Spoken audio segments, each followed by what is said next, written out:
Discussing with you about the topic on plant biodiversity loss, the gradual collapse of wood culture, its implications to the 21st century biodiversity education. So you will see here a diverse forest with seemingly sound ecology, having or enhancing rich biodiversity, producing ecosystem services for society like water, food, medicine, and including, of course, the raw materials for our wood artisan. The communal and the privately owned forests, which was discussed by Dr. Habit on the first day of the conference,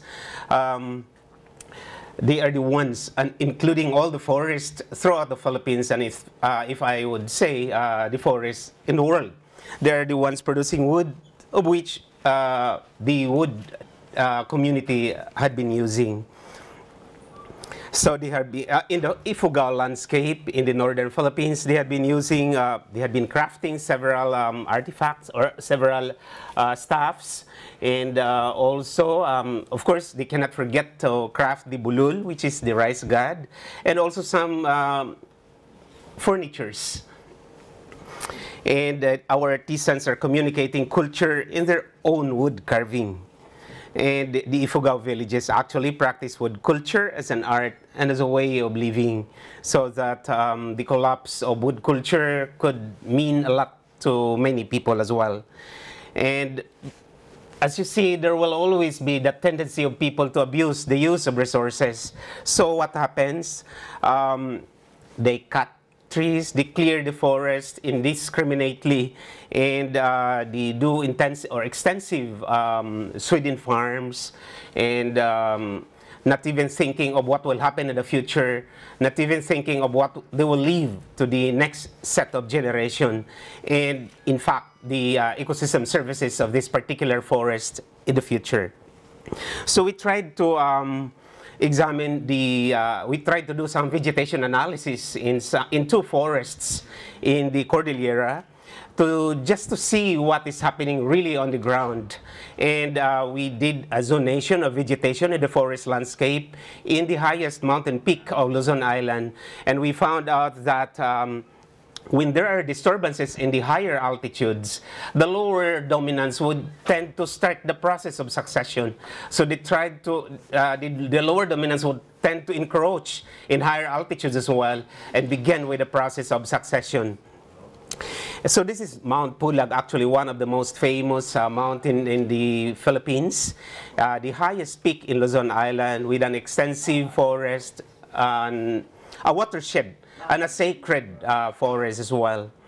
And what happens, there are lots of patches where you can see lots of agricultural farms in Mount Pulag, unfortunately.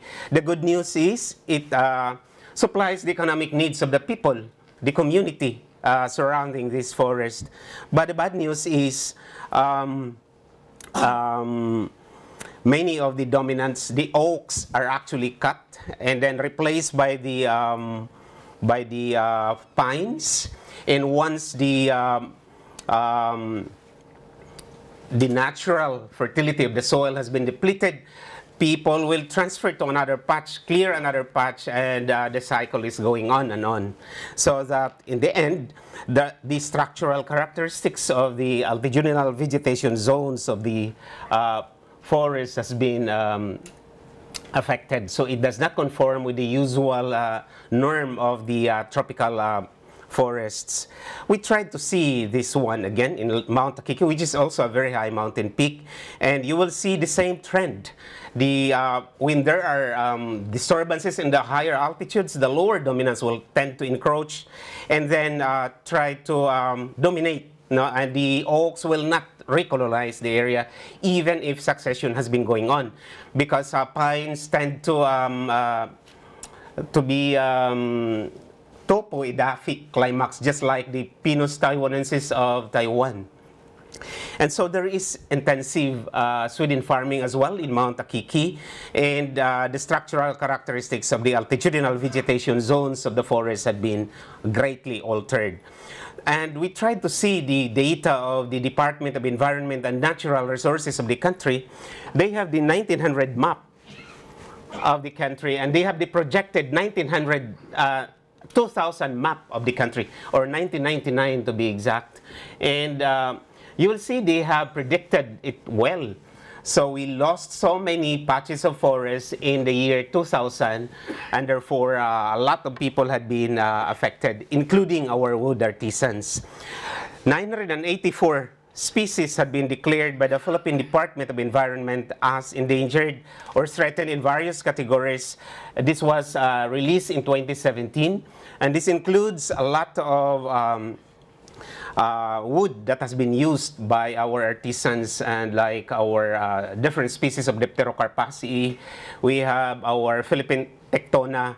We have Gyspyros, the Philippine Gyspyros, and many other, Lithocarpus, of course, in the northern Philippines. With the dwindling forest resources, what will be the fate of the age-old wood culture tradition of the country, and maybe the neighboring regions as well, because it seems that we had been intricately and complexly related with the wood culture already.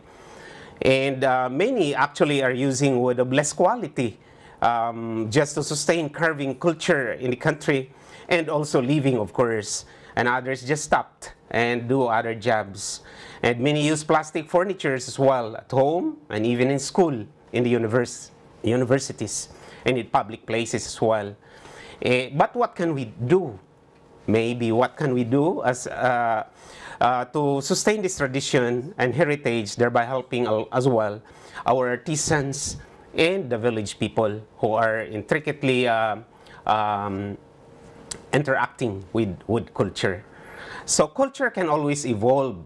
Of course, we know that, and anthropologists would always subscribe to that as well. And therefore, wood culture can be replaced. But not only in 2018, wood is good. Wood is good.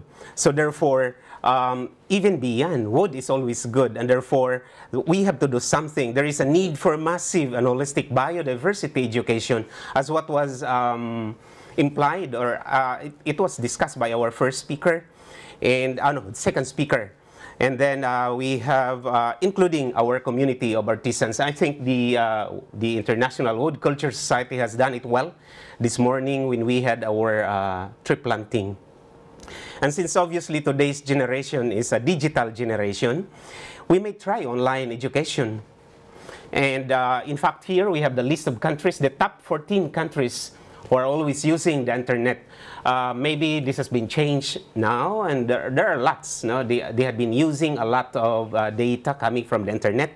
And what is amazing here is that since the 1990s, with the coming of internet, there has been a sustained increase in the use of the internet, both in the developing and in the developed countries.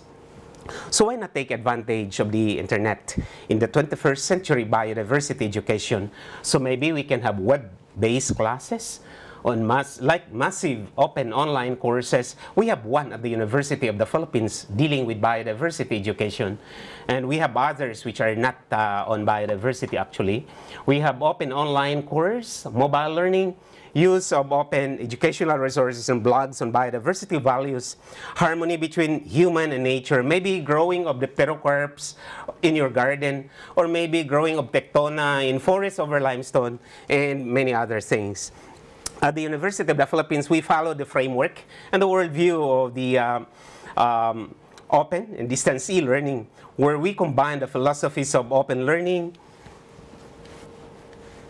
distance education, and e-learning, highlighting the principles of learner-centeredness, flexibility, and active learning, because we have to accommodate the marginalized as well in this mode of education to effect social transformation.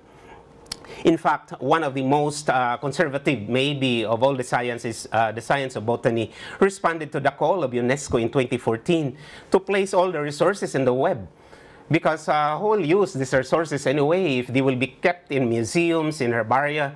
So therefore, UNESCO has been calling all the botanists and the related sciences to have all of their resources in the internet. And since then, they have been starting to have this in the internet. And I think they have recognized and realized that the university ethos as well had been nurtured and developed even in online teaching and learning. The ethos of excellence, academic freedom, humanism, intellectual pluralism, cultural diversity, and service to society affecting social transformation. So we are hopeful by then that we can sustain wood culture in our society and then meeting everyone during World Wood Day annually. Thank you so much.